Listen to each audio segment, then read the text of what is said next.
ሆስፒታሉ ይሄን የመጣሁትኝ ዛሬ ራሱ አሞኝ። ወይኔ እንትንስ እንዴት በቃ እንቅስቃሴስ ትንሽ በጣም ነፍስ የለሽም?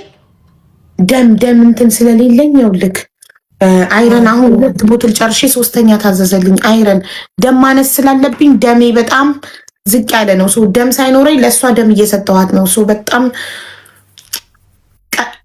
ሾርት ብሪዚንግ አለብኝ። መተንፈስ ያስቸግረኛል በደም ማነሴ ምክንያት። ሾርት ማለት አጭር አይደል እንዴ? ከቁመትሽ ጋር የተያያዘ እንዳይሆና የተቆራረጠ ትንፋሽ ማለት ነው። ኦኬ እኔ ከቁመትሽ ጋር የተያያዘ ወይኔ ያለመማሪ እኮ። ኦኬ አንቺ እንዴት የጥረት ያለው ትንፋሽ አየሻ? የተያያዘ ነው። አይ የተያያዘ ነው፣ በእርግጠኛ የተያያዘ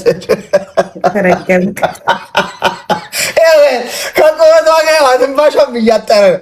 አንቺ ትንሽ ቆይተሽ እጥረት እኮ ይጋባል እኮ። እኔ ራሱ እንዳላጠር ፎር ሪል ማለት ነው ጋይስ። በስባሳ እጥረት የሚጋባ ቢሆን ባሌ ከኔ ጋር 15 ዓመት ሲኖር እጥረት ያይጋባበት። ኧረ እሱ በቃ አንድ ላቱ ክትት ብሎ ነው እንጃ። እኔ እንጃ የሆነ ነገር እያጠረብኝ ነው። ሲጀመር ደጋግሜ ከእሷ ጋር ከመጫወት የተነሳች ሰላቢ እና ምንም እንቅስቃሴ አታደርጊም። ታዲያ እንዴት ነው ለልመና የመጣሽ ታዲያ እዚህ? ዝም ብለሽ ተዘብዝፈሽ ሊሰጡሽ ነው እንዴ? ስናሸንፈሽ እንዴት ነው የምንቀጣሽ? እቀጣለሁ፣ እሱ ችግር የለውም። ግን ስራ ነው።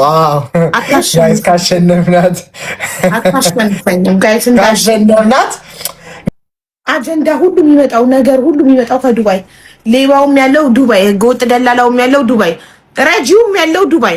እርዳታ በጣም በእርዳታ ላይ የሚሳተፉት ዱባይ ነው። ከሁሉም አይነት አንደኛ በእርዳታ እማዬ ትሙት። እኔ ስለምመዘግብ ነው የማውቀው፣ ደብተር ላይ ቁጥር ስለምመዘግብ አንደኛ ነምበር 1 በእርዳታ ዱባይ። ነምበር 1 ደግሞ በማጭበርበር በሌብነት በችግር የሰው ባል በመቀማት በመባላት በሁሉ ነገር መጥፎ ነገርም ጥሩ ነገርም ያለው ዱባይ።